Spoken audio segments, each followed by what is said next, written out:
Did he just prove that Jesus actually existed?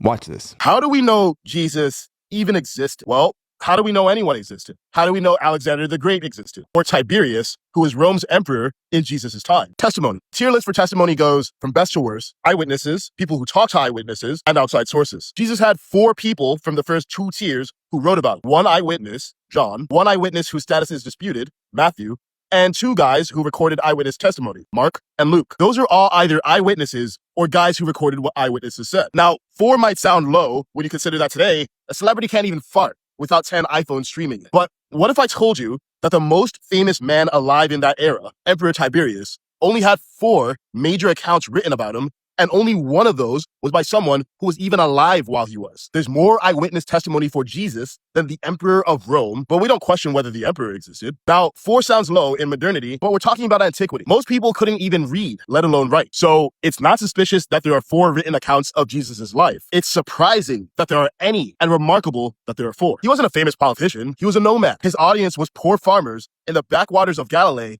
who couldn't read. His own brother thought he was crazy. And yet, all 4 accounts were written within living memory of his life. Compare that with Alexander the Great. Accounts of his life weren't written until 300 to 400 years later. But it's not just his followers who wrote about him. Remember the last tier? His enemies wrote about him too. Paul, a guy who persecuted Christians for a living, converted from a Jesus hater to a Christ lover. Then he met Jesus' friends and wrote about him. He went from hunting Christians to dying for being one. Then there's Tacitus, one of Rome's most respected historians, who wrote about Christ's execution. Or Josephus, a Jewish historian working for the Romans who referenced Jesus twice. These aren't fans. These are Roman officials and Jewish historians with 0 reason to help Christianity. And yet they wrote the man existed. So I guess even his haters made him famous.